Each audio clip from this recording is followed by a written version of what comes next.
एक अति सुंदर महिला ने विमान में प्रवेश किया और अपनी सीट की तलाश में नजरें घुमाई। उसने देखा कि उसकी सीट एक ऐसे व्यक्ति के बगल में है जिसके दोनों ही हाथ नहीं हैं। महिला को उस अपाहिज व्यक्ति के पास बैठने में झिझक हुई।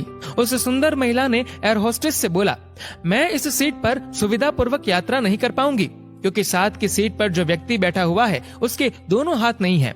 उस सुंदर महिला ने एयर होस्टेस से सीट बदलने हेतु आग्रह किया। असहज हुई एयर होस्टेस ने पूछा, मैम क्या आप मुझे कारण बता सकती है? सुंदर महिला ने जवाब दिया, मैं ऐसे लोगों को पसंद नहीं करती और ऐसे व्यक्ति के पास बैठकर मैं यात्रा नहीं कर पाऊंगी। दिखने में पढ़ी लिखी और विनम्र प्रतीत होने वाली महिला की ये बात सुनकर एयर होस्टेस अचंभित हो गई। महिला ने एक बार फिर एयर होस्टेस से जोर देकर कहा कि मैं उस सीट पर नहीं बैठ सकती, अतः मुझे कोई दूसरी सीट दे दी जाए।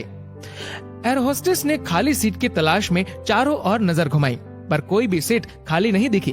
एयर होस्टेस ने महिला से कहा कि मैडम, इस इकोनॉमी क्लास में कोई सीट खाली नहीं है, किंतु यात्रियों की सुविधा का ध्यान रखना हमारा दायित्व है, अतः मैं विमान के कप्तान से बात करती हूँ, कृपया तब तक थोड़ा धैर्य रखें। ऐसा कहकर एयर होस्टेस कप्तान से बात करने चली गई और उसने जाकर पूरी बात कप्तान को बताई। कुछ समय बाद वो लौटी और उसने महिला से कहा, मैडम आपको जो असुविधा हुई उसके लिए हमें बहुत खेद है। इस पूरे विमान में केवल एक ही सीट खाली है और वह प्रथम श्रेणी में है। मैंने हमारी टीम से बात की और हमने एक असाधारण निर्णय लिया। एक यात्री को इकोनॉमी क्लास से प्रथम श्रेणी में भेजने का कार्य हमारी कंपनी के इतिहास में पहली बार हो रहा है।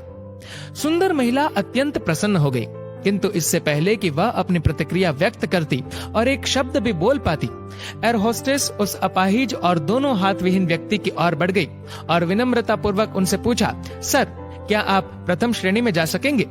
क्योंकि हम नहीं चाहते कि आप एक अशिष्ट यात्री के साथ यात्रा करके परेशान हो।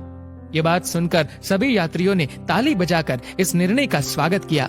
वह अति सुंदर दिखने वाली महिला तो अब शर्म से नजरें ही नहीं उठा पा रही थी। तब उस अपाहिज व्यक्ति ने खड़े होकर कहा, मैं एक भूतपूर्व सैनिक हूँ और मैंने एक ऑपरेशन के दौरान कश्मीर सीमा पर हुए बम विस्फोट में अपने दोनों हाथ खो दिए थे। सबसे पहले जब मैंने इन देवी जी की चर्चा सुनी तब मैं सोच रहा था कि मैंने भी किन लोगों की सुरक्षा के लिए अपनी जान जोखिम में डाली और अपने हाथ खोए, लेकिन जब आप सभी की प्रतिक्रिया देखी तो अब अपने आप पर गर्व महसूस हो रहा है कि मैंने अपने देश और देशवासियों की खातिर अपने दोनों हाथ खोए। और इतना कहकर वह प्रथम श्रेणी में चले गए। सुंदर महिला पूरी तरह से शर्मिंदा होकर सर झुकाए सीट पर बैठ गई। अगर विचारों में उदारता नहीं है तो ऐसी सुंदरता का कोई मूल्य नहीं है। दोस्तों, इस कहानी को लेकर आपकी क्या राय है नीचे कमेंट करके जरूर बताएगा। और अगर आपको ये वीडियो अच्छा लगा हो तो इस वीडियो को लाइक करेगा, शेयर करेगा ज्यादा से ज्यादा लोगों तक। और ऐसे ही और भी इंस्पिरेशनल वीडियोस के लिए सब्सक्राइब करें हमारे यूट्यूब चैनल को और फेसबुक पर फॉलो करें हमारे पेज को। धन्यवाद। Download Moj.